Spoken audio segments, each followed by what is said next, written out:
All right, we've already looked at the confirmation process for federal judges. We're just going to examine a little bit of some of the changes that have occurred in the confirmation process over the course of U.S. history. One of the turning points that we'll see in a second was when in 1987 there was a vacancy on the Supreme Court. President Reagan was president. He tried to fill the vacancy with a pretty conservative, fairly controversial justice named Robert Bork, and the Senate voted him down, didn't confirm him. And that has sort of like triggered this like new era of like polarization and having this become like a political issue too, like the whole confirmation process. We'll come back to that in a second. So the first change is that senatorial courtesy is less honored. This is something that doesn't relate to Supreme Court nominees. This is the other levels of the federal court system. So this is not in the Constitution, but this has just really kind of been a tradition for most of American history, is that when the president appoints someone to fill a vacancy in either the district courts or the appeals courts, because they operate sort of out of states, tradition is that if one of the senators from the nominee's home state sort of opposes the nomination, then out of respect, the other senators will also oppose that nominee if the senator from the nominee's home state is against the appointment for some reason. And there used to be like these blue slips where you would simply fill out that you disapprove or you oppose of the nominee, and the other senators would trust you because it's your home state, and they would essentially join you in opposing the president's appointment. This usually forced the president to check with the senators from that state ahead of time because didn't want to look bad and have his nominee rejected. This is something that like doesn't happen very often anymore. Like there is less senatorial courtesy. Presidents are generally not checking with senators from home states from this point forward, right? So the blue slip process, senatorial courtesy, is definitely like less of a thing than it used to be. It's sort of a tradition that's dying.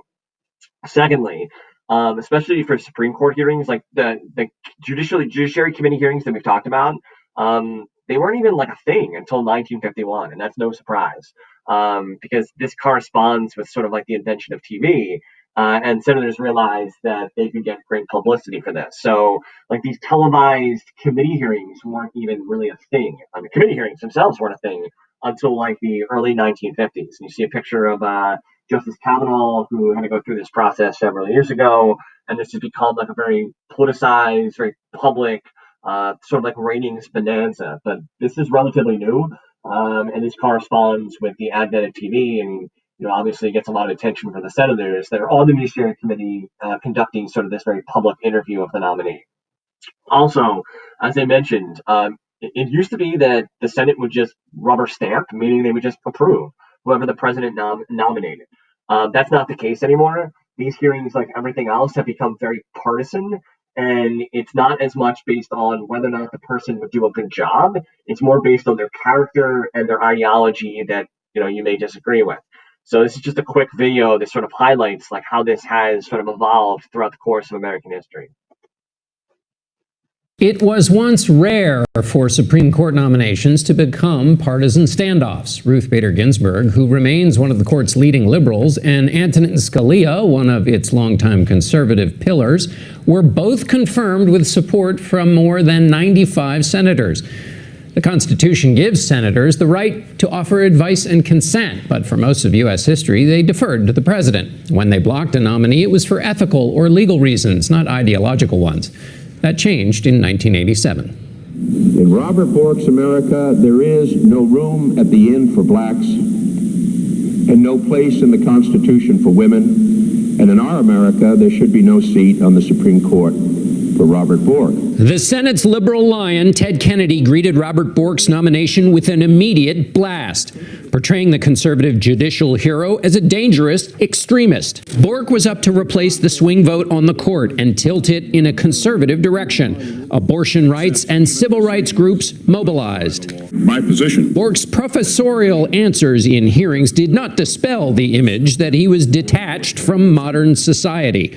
6 Republicans joined all but 2 Democrats to deny the confirmation. Conservatives coined the term borked to mean partisan savaging of a nominee, something Clarence Thomas's supporters say happened to him when Anita Hill accused him of sexual harassment. I felt that I had to tell the truth. I could not keep silent. In an era before the Me Too movement, a bank of male senators reacted skeptically, and Thomas was confirmed in a 52 to 48 vote after he insisted even raising the issue was offensive. I've been harmed. My family's been harmed. I've been harmed worse than I've ever been harmed in my life. The Bork and Thomas nominations elevated the partisan stakes, which meant would-be justices learned to say nothing interesting or revealing that pressure groups might seize on and exploit. But partisanship was always close to the surface, or plainly visible. This is the greatest honor of my life. As in the 2016 nomination of Merrick Garland. The GOP Senate, intent on denying President Barack Obama the chance to shift the court leftward, refused to give Garland even a hearing. I think it's up to Mitch McConnell and everybody else to stop it. It's called delay, delay, delay. The chance to pick a conservative justice energized Republicans, and President Trump filled the vacancy with Neil Gorsuch. So help me God. Congratulations. Confirmed with just 54 votes after Republican Majority Leader Mitch McConnell eliminated the ability of senators to block a nomination that could not get 60 votes.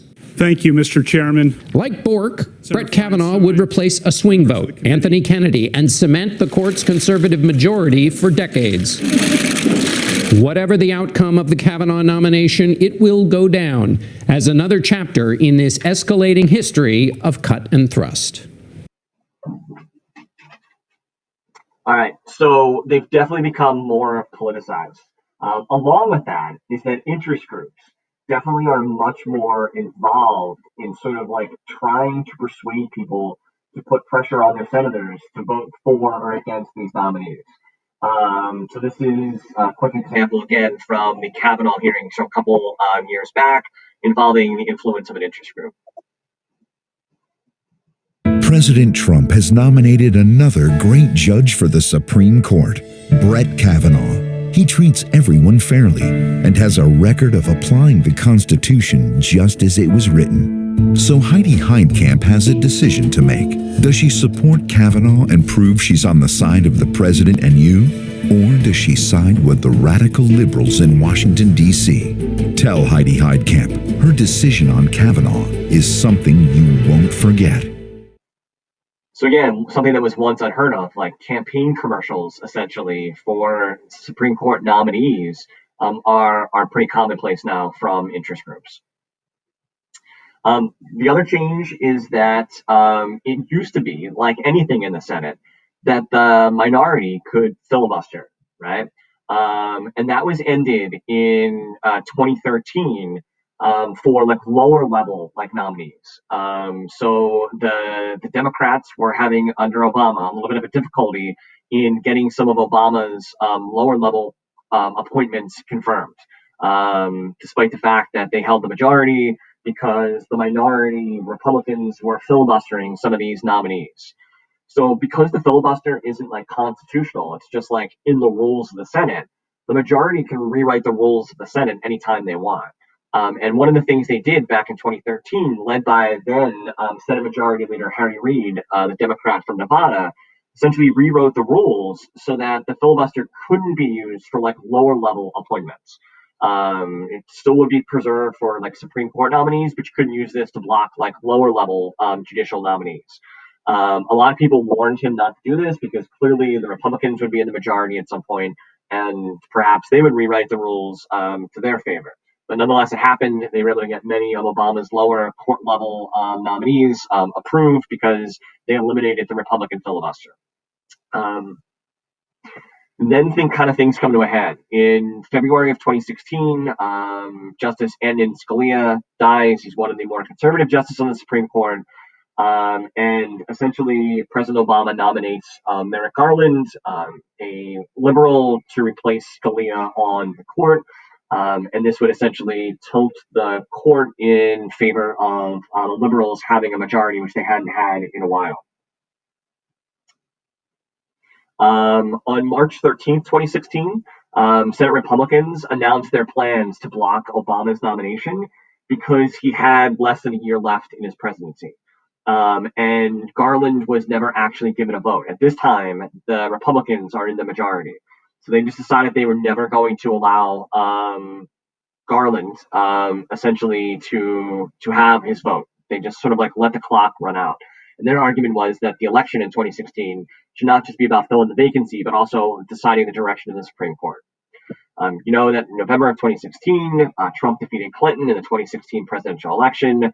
Shortly after that, Trump nominated Neil Gorsuch to fill Scalia's vacancy, sort of angering Democrats because this would allow the conservatives to maintain the majority on the court. The Democrats at the time basically announced that they were going to filibuster Gorsuch's nomination and prevent it from essentially going through, preventing a vote on it. And essentially, the next change that came was that the Republicans that were now in the majority decided that they were going to rewrite the rules for Supreme Court nominees. And like the Democrats had done several years earlier, ending the filibuster for lower level court appointments, they were essentially going to end it for Supreme Court nominees. And this essentially meant that there was no way the Republican majority could be sort of denied. And the Democratic filibuster was eliminated, and Gorsuch was able to be confirmed.